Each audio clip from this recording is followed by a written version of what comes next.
आछ नहुने कुरो गर्नुहुन्छ मुनाको साथ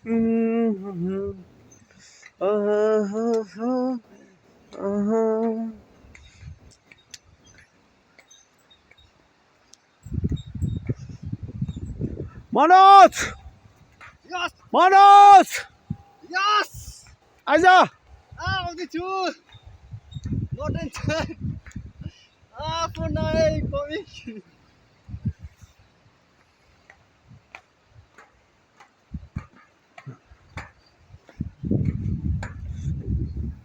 हामी आज यो झापाको सबैभन्दा लामो पुल भन्छ के यसलाई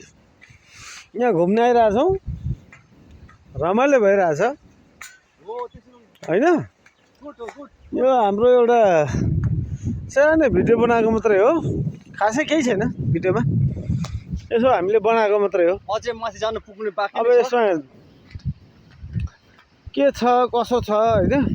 तपाईँहरूको प्रतिक्रियाहरू जनाइदिनुहोला यहाँ हेर्नु यहाँ पुलबाट धेरै माथि हाइटमा छ यो पुल यो झोलुङ्गे पुल हो एउटा साधारण हाम्रो विश्व प्रकाशीले उद्घाटन गर्नुभएको पुल हो यो होइन तपाईँहरूको सहानुभूति अनुसार यसमा प्रतिक्रिया दिनुहोला यो पुल राम्रै बनेको छ टुरिज्म एरियामा सही सदुपयोग भयो भने राम्रै हुन्छ अब के भन्नुहुन्छ तपाईँहरूको कुरा है म चाहिँ के भन्न चाहिनँ आज जाडो जाडो छ मौसम यस्तो छ खुसी लागिरहेछ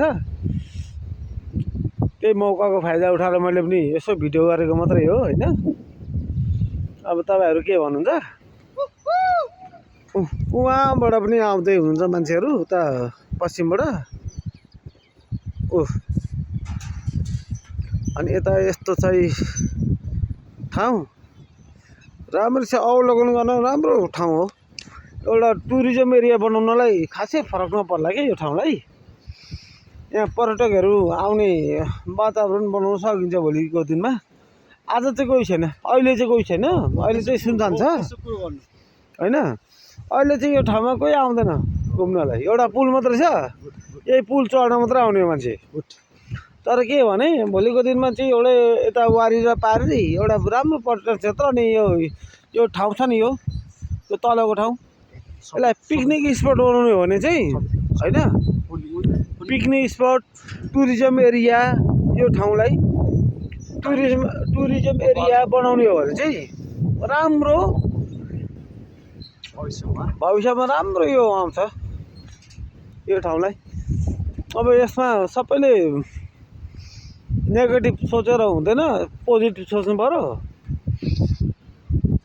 अनि के कति हुन्छ सहयोग सबैले गरेर यो ठाउँलाई विकास गर्नुपर्ने आवश्यक छ है मेरो चाहिँ ख्यालमा तपाईँहरू के भन्नुहुन्छ तपाईँहरूको खुसीको कुरा हो होइन